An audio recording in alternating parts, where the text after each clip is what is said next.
Ce matin, ces enfants sont en train de prendre un bain de mer, très agités. Pourtant, ils ne se rendent pas compte qu'il y a quelque chose d'étrange dans l'eau.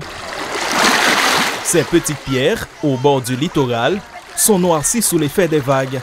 Selon les habitants de la zone, ce serait le réservoir de mazout de la centrale électrique Simon Bolivar, situé à quelques mètres de là, qui est responsable. De casse mazout, la pluie a tombé, il y a deux débordements faits qui viennent dans la mer. Oh, qui côté débordement ça fait? Et par rapport du bassin. Ok. Côté stocké, casse mazout. Nous avons passé par derrière pour Noël? Oui. Ok. À l'aise. Sur la plage, ce vieil homme vend des boissons. Il passe presque toute sa journée sous cette tente. Il nous confie qu'il a déjà vu beaucoup plus que des simples traces d'huile flotter sur l'eau. Son de acheter l'huile là, mazout, te mettez, yo te font bassin pour lui comme si bassin elle passe ciment en bas. L'huile la vini li trave, li pèse en bas terre, li gagne toute la rue elle te pèse toute la rue. Toute la net li pèse li gagne net tout là, l'huile là. Tout en bas terre ça là, toute cette l'huile là. Oui, il paraît tout là. Beaucoup de te fou un pied à tes là, là regardez où il paraît tu boucher pied là, là voilà. Tu boucher pied. Suivant les déclarations de cet homme, ce serait une fuite majeure dans le réservoir de mazout de la centrale électrique. Impossible de confirmer ces informations sans l'avis d'un technicien de la centrale. Mais ce que nous allons constater juste derrière la clôture va renforcer les témoignages des résidents. Jean-Élie Doristil, le délégué de la zone, nous accompagne. À mesure que nous avançons, l'odeur du pétrole monte. Dans ce trou, situé exactement derrière la clôture de la centrale électrique, de l'huile usagée est remarquée. Ouais, là, tout ça. Et ce n'est pas fini. Nous poursuivons notre observation. Ce mur de bloc, c'est la clôture de la centrale électrique Simon Bolivar. Ici, on retrouve des tuyaux qui ont permis l'évacuation des eaux usées venant de la centrale, selon le représentant de la zone.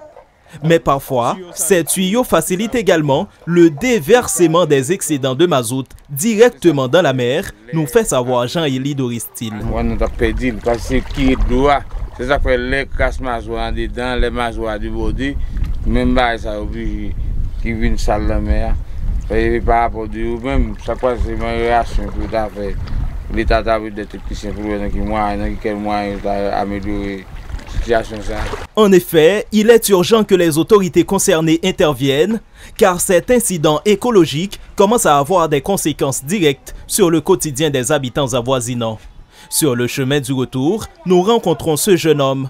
Il est à la recherche d'un espace où les traces d'huile sont moins présentes dans la mer pour nettoyer ses petits poissons.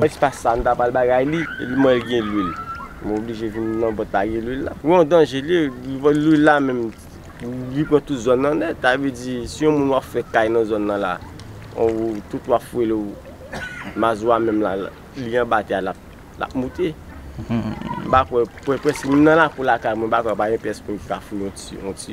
Il y a urgence. Déjà, le mazout est un combustible très dangereux. Il contribue à la pollution de l'air par l'émission de particules fines cancérigènes et de CO2 responsables du réchauffement climatique. Filtré dans le sol, il risque de contaminer la nappe phréatique, nous fait savoir ce professeur d'université. Gonaïves, c'est une ville qui a une topographie qui est un petit peu fragile puisque l'eau est à fleur de sol dans les nappes. Maintenant, automatiquement, il y a un débordement encore, des capdis réservoirs ça a fuité. Automatiquement, pour gagner des conséquences sur l'écosystème marin et sur nappe phréatique.